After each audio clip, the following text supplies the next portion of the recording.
Hi, I hope you've saved your appetite because we're going to talk about the Donner Party. The tragedy that we now know as the Donner Party took place in the winter of 1846 to 1847. And this time in American history, westward expansion was the new trend among settlers. A lot of the land from New England had been taken up, and many families resorted to packing up their entire world into wagons and head towards California. People traveling would take the Oregon Trail.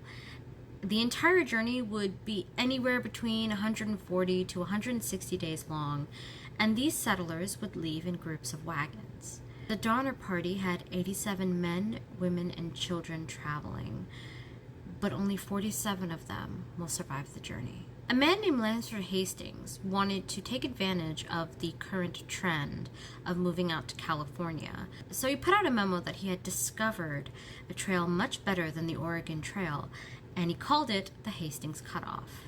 Hastings claimed that this trail would take weeks off of the average travel time, and it would get people to California faster and safer. However, being the crook that he was, he never actually traversed this trail himself. He literally looked at a map and went, "Yeah, that's good. You see this trail? You should take this trail.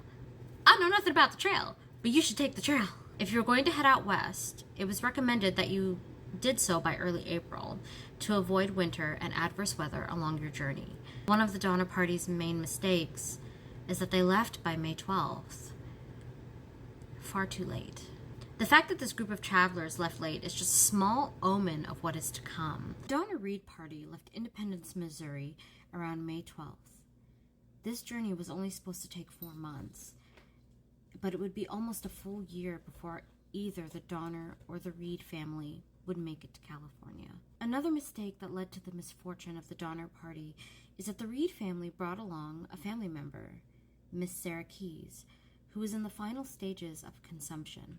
She was nearing the end of her life, and she didn't want to be left behind when her family left for California. So they brought her along, and she said she would be fine with just being buried along the Oregon Trail. Her death and funeral would set back the journey an additional 5 days. And remember, time is of the essence. Along with the funeral, the journey was set back by rain, having to corral the livestock and cattle that they brought with them. They had to build ferries for these wagons whenever they would have to go over bodies of water, like lakes or ponds or rivers or streams. They couldn't just ride a wagon over it. The wagon had to be floated. They would also run into natives who would steal some of their cattle and, cause a little bit of trouble for them along the journey. And sometimes the Donner Party would just run into plain human error. And all of this could have been accounted for if they had just left on time. As they were traveling, the wagon train would pick up more travelers along the trail. One traveler that they did run into and did not pick up was a man by the name of James Clyman. He was an old war buddy of James Reed, and Reed told them that they were headed through the Hastings Cutoff. And Clyman warned Reed not to take the cutoff under any circumstances because it would be too difficult to traverse with wagons, cattle, and children. Reed, being the strong-headed man that he was, made it very clear that they were still going to take the cutoff and there would be no deviation to their plan.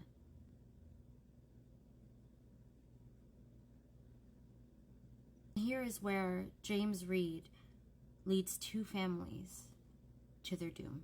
The Donner Party has begun to take the Hastings Cutoff. At this point in the journey, we have reached August, and the Donner Reed Party had run into increasingly difficult canyons that their wagons could not traverse. As the party crossed the Wasatch Range of the Rocky Mountains, they ran into the Graves family, who had fallen behind from a prior wagon train that had gone through. By August 20th, the party reached the Great Salt Lake, and it would take another 2 weeks to navigate the rest of the Wasatch Range. At this point, tensions between members of the party were growing stronger. Food and supplies were beginning to run out, and their livestock were starving and getting ready to run off, which would cost them an additional days of chasing, searching, and corralling.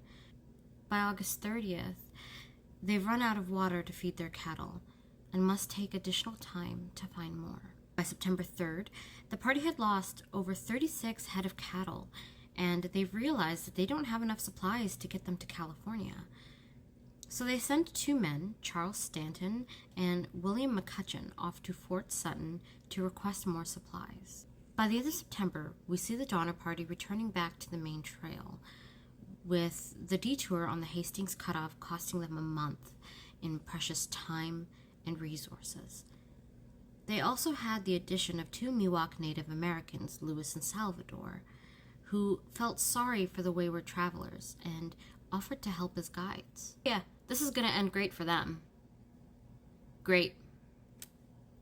October 5th rolls around, and tensions rose so much that a tussle between a man named John Snyder and James Reed had come about due to a disagreement over oxen. Snyder struck Reed, and Reed stabbed Snyder, ultimately ending him. This can't be good. At this point, rather than executing Reed, the group decided to send their leader off into the wilderness alone, with no food or guns, effectively exiling him and leaving him to expire. Great idea, guys! So, what is the Donner Party to do now? I do want to draw attention to a man named Louis Kesselberg, who is a complete twat waffle and will constantly cause a lot of issues throughout this entire journey. For example, when the scuffle between James Reed and John Snyder happened, Louis Kesselberg incessantly advocated for James Reed to be hanged. Hang him, we should hang him, we should totally hang him. Why aren't we hanging him? We should hang him, we should hang him. Since he didn't get his way with that, he decides it's now time to act up and chose to pick on an elderly traveler, Mr. Hardcoop, forcing him to walk alongside the wagon trail rather than ride within the wagons.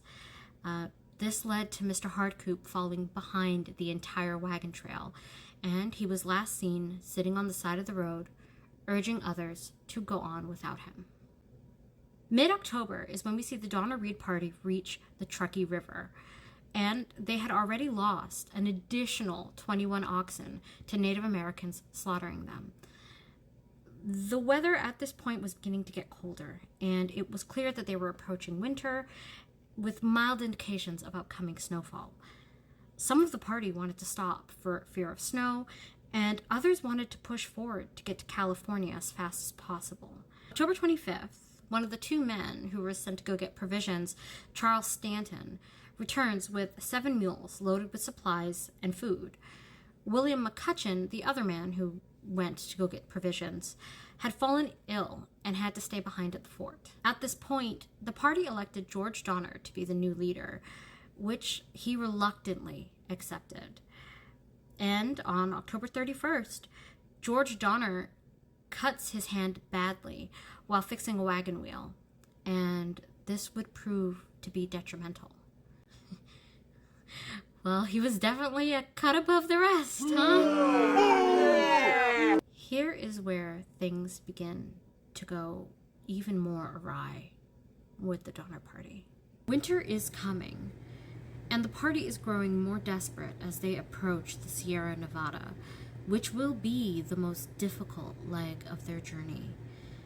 At the end of October, the party sets out from Truckee Lake and heads towards what we now know today as Donner Pass. As the bitter cold approaches and the snow begins to fall, the pass becomes covered in waist-deep snow and is now impassable. The Donner Party must turn around and hunker down for the winter at Truckee Lake. All right, these pioneers were intense. They would just build their little log cabins and shelters just out of whatever they had and whatever resources were around them. Can you build a log cabin just on the fly? I sure as hell can't. They were intense. As they're settling, a snowstorm hits and dumps 8 continuous days of hard snowfall on the party. The winter of 1846 will be known as one of the coldest winters in recorded history. At this point, whatever oxen that hadn't been stolen or killed by natives had either wandered off in search of food or were so lean that they barely had any meat on them, leaving the party with little hope for food. How we know what went on at the camp at Truckee Lake is due to a man named Patrick Breen, who kept a very detailed diary of what went on throughout the winter. We know that 3/4 of the party stayed at the camp at Truckee Lake, with the Reed and Graves family staying about half a mile away. The Donners and single men stayed at a campsite at Alder Creek, about 5 miles away, only being able to set up canvas tents and small shelters due to the adverse weather hitting them. Single men got a pretty crap deal because they were just left to figure things out and scrounge for shelter and food on their own with no assistance or pity from the other members. So a lot of them just ended up sleeping in the snow with minimal shelter or covering. As the snow continued to batter the party, men had been forced to eat whatever they could, including rogue mice, the leather from their shoes, strips of buffalo hide from bags or coverings, rugs, clothing, and none of these things had barely any nutritional value. It is now December, and with desperation sitting in, a man named Franklin Graves comes forward and starts to organize the groups to venture forward to seek aid. He was able to get together a small group of individuals willing to brave the cold weather and risk dying for the slim chance of finding help. This group will be known to history as the Forlorn Hope. The Forlorn Hope was made up of the following 17 individuals. Franklin Graves has the following individuals make up snowshoes of whatever materials they could find and travel through the snow-covered mountains in what was supposed to be a 6 to 10 day journey to try to get to California to get help. This journey ends up lasting for about a month and a half. It just keeps getting worse. Normally, I would say being in the mountains would be much better than being trapped in a cabin, surrounded by starving people and watching your family and loved ones waste away. But they traversed anywhere from 11 to 20 feet of snow in the Sierra Nevada, which had its own complications. They would frequently suffer from something called snow blindness, which is when the sun reflects brightly off of the white snow and back into your eyes, therefore cooking your corneas. Ooh. But don't worry, you'll heal. Only for it to happen again. 3 members of the group had no snowshoes, and 2 of them ended up turning back after a day, while the 3rd member, who was only 12 years old, carried on. Forlorn Hope traveled down the Summit Valley, where the snow was already 11 feet deep, and while there, they got caught in another snowstorm on December 18th, forcing them to seek whatever meager shelter they could find. Just a quick note, the Donner Party, while camped at Truckee Lake, and this includes the Forlorn Hope, would experience 10 separate blizzards in the winter of 1846. Do you guys remember Charles Stanton, the man who valiantly ran to get supplies previously in the journey, and the only one in the Forlorn Hope who had traversed a mountain before? Well, he became snowblind. Weakened by hunger, fatigue, and now blindness, Stanton fell behind the group.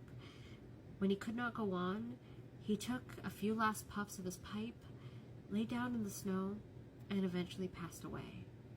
He would be the Forlorn Hope's first casualty.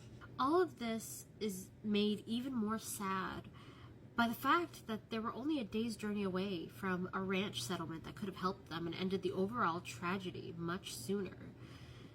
But the only person who could have navigated them there is now dead. This leaves the Forlorn Hope to rely primarily on 2 Miwok natives, Louis and Salvador, who didn't have the most ideal command of the English language. Rather than going past the ridge that would have led to the ranch, the group then headed down into a deep canyon, surrounding themselves with 20 feet of snow.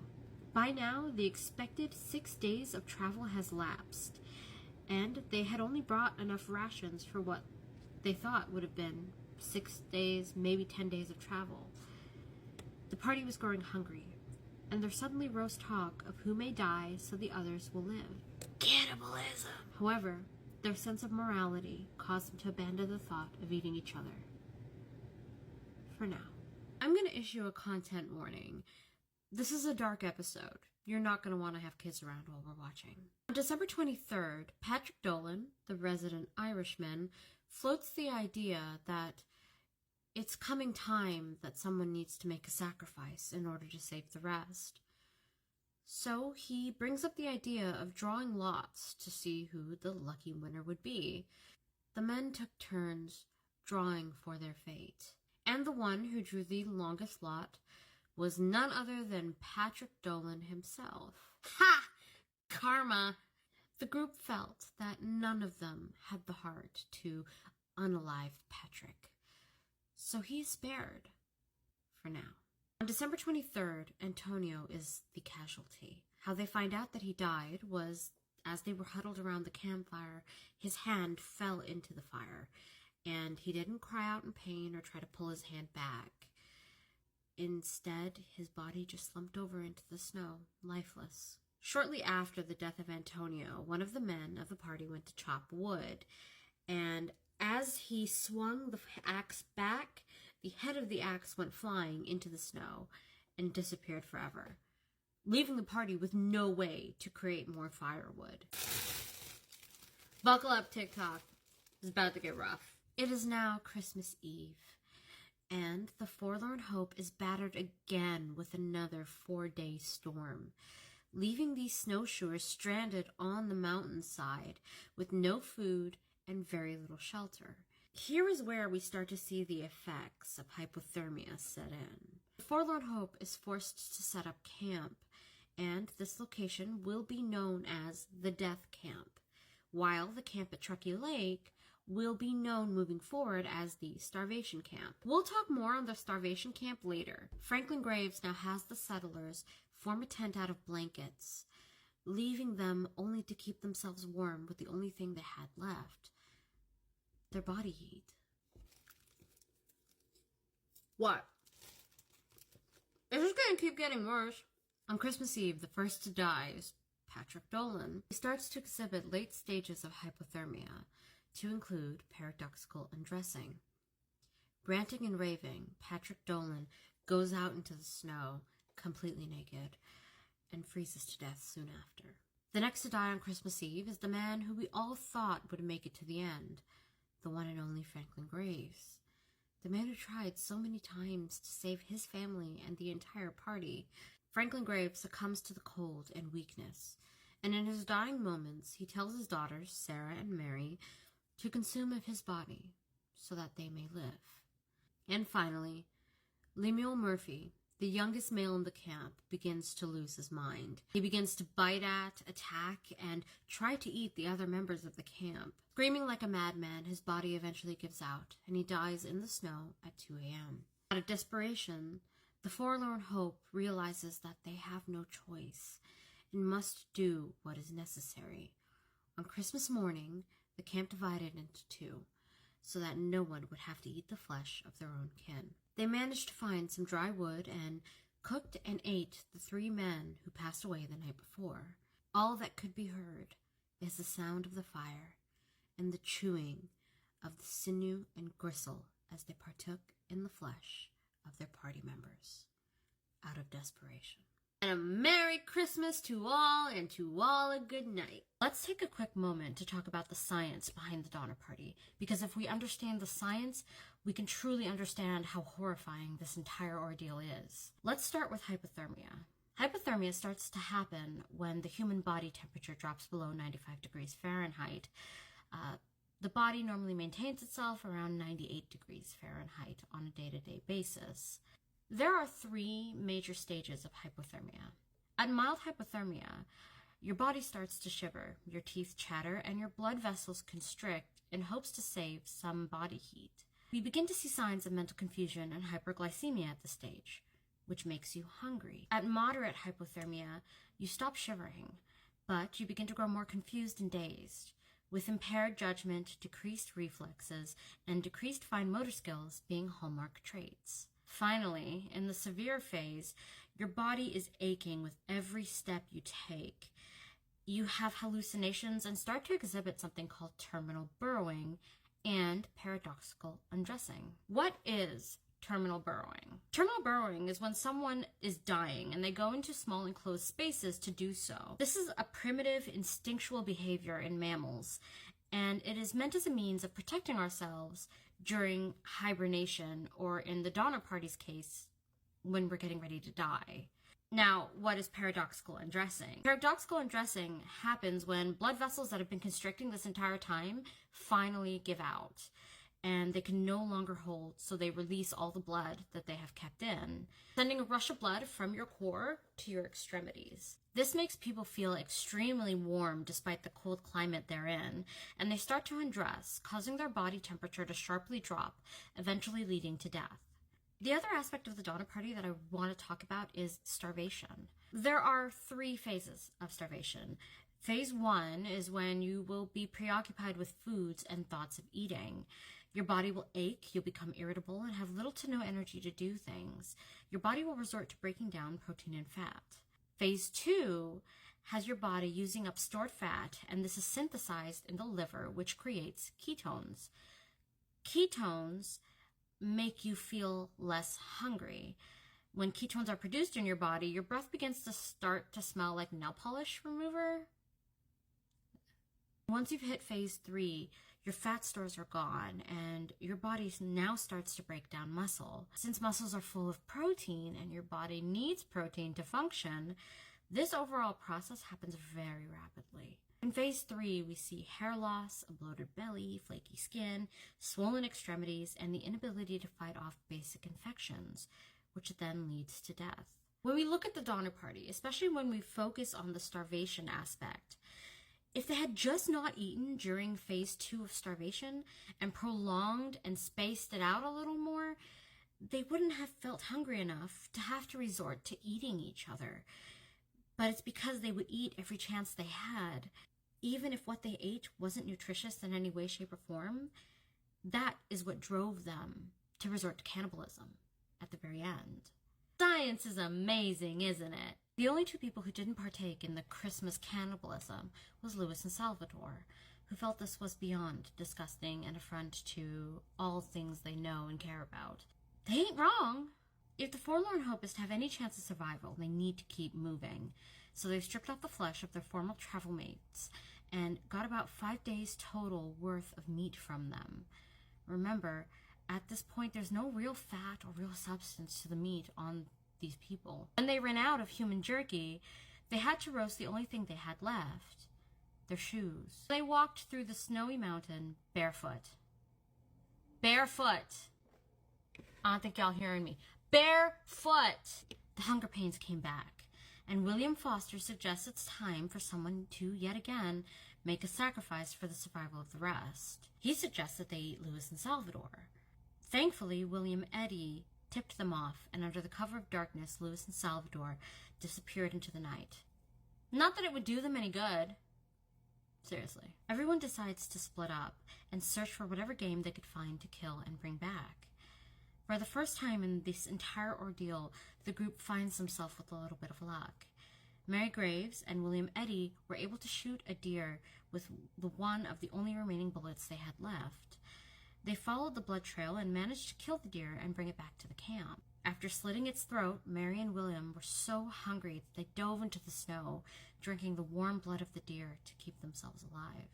That night, Jay Fosdick, the man who married Sarah Graves prior to this journey, slipped into sleep and never woke up. The group wasted no time in consuming his body either, not allowing Sarah to grieve the loss of either her husband or her father. Hold up, stop. Sarah and Jay got married like the day before they set out on this journey. This was their honeymoon. This was the time that they spent together after they got married. Sarah Graves had to eat her husband on her honeymoon. I could not even imagine, she had to eat her. The Fosters, a family who was in the forlorn hope, butchered Jay Fosdick in front of Sarah, so they could carry him back to the campsite. And that night, they roasted his heart on a spit right before Mary and William came back with the newly killed deer. Well, this is awkward. What sickens me the most is that the Fosters turned down the venison, choosing to partake in the flesh of their companion. They're just nasty. I'ma say, I said what I said. They nasty. Forlorn Hope continues to move towards their goal of California, or at least to some sort of fort or camp that could give them help. Remember the Fosters? William Foster, again, states that he thinks someone should die to feed everyone else. First, he looks at a woman named Amanda McCutcheon, but then he turned his gaze to the two Graves girls, Sarah and Mary. You ever just realize that someone's having a bit too much fun? William Foster then tries to lure Mary Graves away from the group in order to unalive her for his next meal. But thankfully, William Eddy finds him and stops him before he could go through with the deed, threatening to unalive Foster if he ever tries again. Just a few days later, the Forlorn Hope runs into Louis and Salvador, who were 2 weeks from starvation and had just laid in the snow by a stream, ready to accept their fate. Foster finally gets his chance, and he unalives the two Miwok natives, and gets to work on preparing them for his next meal. I told you it wasn't going to end well for them. This is going to end great for them. Great. See? The sad irony of this all is that a few days later, it was an allied tribe of the Miwoks that found the Forlorn Hope and saved them. They took them in, fed them, and nursed them back to health, all while the travelers had the remaining flesh of two Miwok natives saved in their backpacks. According to the natives, they said that at night they would hear the screams of the members of the Forlorn Hope as they writhed and groaned in agony from the hunger pains. They said that the men and women looked little more than walking skeletons, making the native children scream and cry upon sight. A true horror. After being nursed to health, they headed to their original destination, Johnson's Ranch. At this point, it had been 6 weeks in the winter. Some of the party members could not make the journey anymore. Their bodies gave out from weakness and starvation, and they were forced to stay behind. The only person who had the strength to make it to the ranch and to get help was William Eddy. And the only way the rescuers were able to find the remaining members of the Forlorn Hope was by retracing Eddy's steps and following his bloody footprints in the snow back to the other party members. We did it! Yay! So the Forlorn Hope has finally been rescued. Now let's talk about what went down at the starvation camp. William Eddy notifies the people at Johnson's Ranch that there is a whole bunch of people still at a camp at Truckee Lake. Now remember, the Forlorn Hope's goat rodeo was only supposed to take 6, maybe 10 days at most. It ended up taking 6 weeks. So the people back at starvation camp were sitting there, hoping and praying that the meager food that they had would last as they remained buried under 20 feet of snow. When the 10 days that they spent waiting for the Forlorn Hope lapsed, they realized that no one was coming to their rescue, and they started to get desperate. They went into survival mode. The first to expire were those at the bottom of the pecking order, the single men who were only considered the hired help. Oh man, single men got a real raw deal on this trip. They really did. Single men had to survive eating rats and leather straps, which had little nutritional value, if any. One way people survived at this starvation camp was by boiling down old hides, bones from food that they had eaten before, clothing, and they would consume the gelatinous substance that it boiled down into. Man, if only they had like a Twinkie or something. By February 1847, 14 people from the starvation camp had died. In order to remove the deceased, they would have to get out, dig up, and then kind of toss the body up and let it fall where it may, which had the rescuers arriving to a very gruesome sight of scattered remains when they came to the campsite. How the rescuers found where the camp was, since it was buried, they arrived on site and called out, only to have a walking skeleton of a human crawl out from the snow, asking for help. This is worse than like those horror games that you play sometimes, because this is actually real. I keep imagining that credits are going to roll at some point and then they're going to tell me that this was all a made-up story. The first relief manages to save 22 people, including Margaret Reed and her 4 children. It would be 2 weeks until the second relief arrives, led by none other than James Reed. And his name is John Cena! But wait, wasn't he banished and left to die? James Reed ended up being one of the rescuers on the second relief of people going to the starvation camp to bring back survivors. Last we saw Reed, he was being banished from the original wagon train for unaliving Snyder over an argument regarding oxen. The night he was banished, his daughter managed to slip him 2 guns and some crackers before he set out on his horse into the empty desert. Now, the crackers would only last him so long before he had to resort to shooting game in order to survive. By the time James Reed reached Fort Sutton, he was so emaciated that he was barely recognizable. Actually, there's a really funny story. Do you remember Charles Stanton and William McCutcheon, the 2 men who were sent to Fort Sutton to go grab supplies and come back? And William McCutcheon ended up staying behind because he got sick, and that's not important. We'll talk about that later. But Charles Stanton, on his way back, actually passed James Reed on the trail, but he didn't recognize him because he was so emaciated and his face looked completely different, and he was haggard and bearded, and his hair was all disheveled. So they literally ran into each other. Well, not into each other, but past each other, but you know what I mean. Once Reed made it to Fort Sutton, he ran into William McCutcheon, who had been on the mend, and once he was able enough, Reed recruited William McCutcheon and a few other men in order to go back to go rescue the wagon train and lead them to safety. Of course, this is not going to work because at this time, the Mexican-American War was happening, and they had to go fight in that war, like, immediately. And James Reed just went, okay, and then he just decided to go be a war hero for a little while his family starved. By the time the war was over, he was able to gather some men that he served with and head out to find his family and the rest of the surviving wagon train. Now remember, James Reed was part of the second relief team. How these relief teams worked was that they left in waves. So they would stagger the times that they leave so that when the second group was leaving, they would cross paths with the group before them. Margaret Reed and 4 of her surviving children were part of the first wave to be rescued, and James Reed was able to cross paths with them.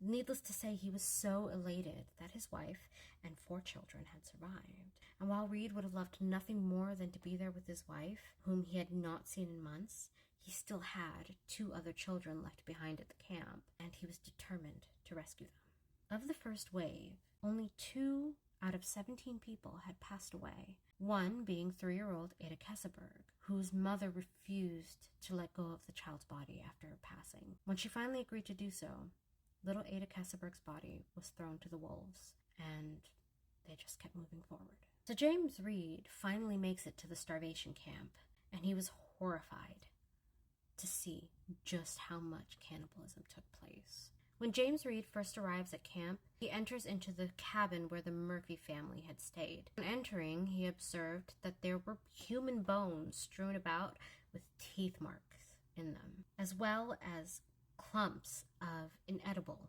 human hair. Lavina Murphy, the matriarch of the Murphy household, was in charge of caring for the children in this cabin, and laying in beds were emaciated but living children. The children were the ones who resorted to eating the dead. Ugh.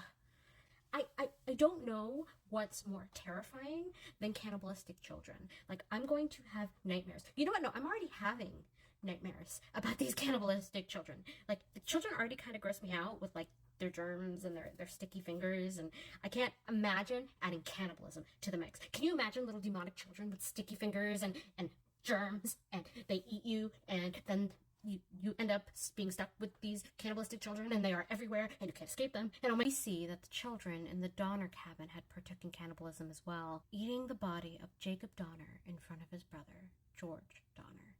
The second relief then head back to the camp, but then they were hit with a blizzard. They just can't catch a break.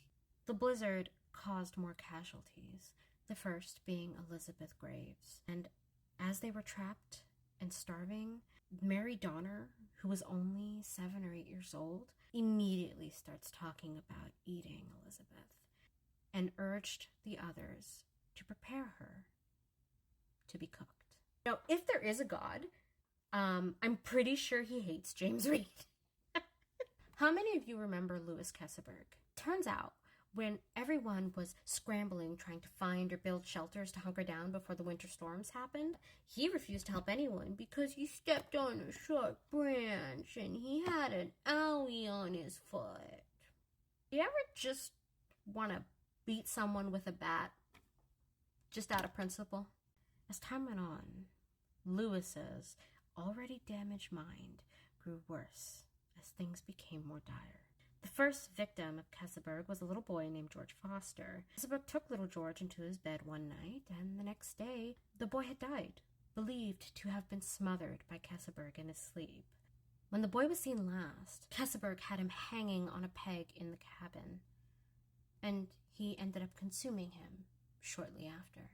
George's father had been the man to lead the third relief. Needless to say, once he found out that Kesselberg had eaten his child, he briefly flew into a rage, but then decided unaliving Kesselberg was not the best idea right now. So instead, he left Kesselberg behind to be rescued by the fourth and final relief. On April 13th, 1857, the final relief arrives to the camp to rescue the 4 remaining people who were left behind. Tamsin Donner, George Donner, who survived the injury to his hand, but he wasn't doing too good, and Lavina Murphy and Louis Kesselberg. Tamsin refused to leave George. Kesselberg was still injured and crazy, and Lavina was not in good health. She couldn't leave bed. This means that the fourth relief wasn't really there in good faith. It's believed that they were just really there to pick through the remains and loot. Now, remember, there is still wagons at this site, and a lot of those wagons held family belongings and earthly treasures. In those times, as much as there was camaraderie and no man left behind, there was also selfishness and every man for themselves. 2 women, a crippled man, and a cannibal are left in a camp with no food. What happens next? Fourth relief arrives at Alder Creek and went straight into the Donner encampment to find George and Tamsin Donner. Upon arrival, they realized that all they could find of George Donner was his head, split open with brains scooped out and in a nearby kettle, waiting to be eaten. His wife, Tamsin Donner, and Lavina Murphy were missing as well, with no signs of their remains to be seen. Out of the shadows emerges a maddened Kesselberg, laughing and gloating that he had been the only survivor left.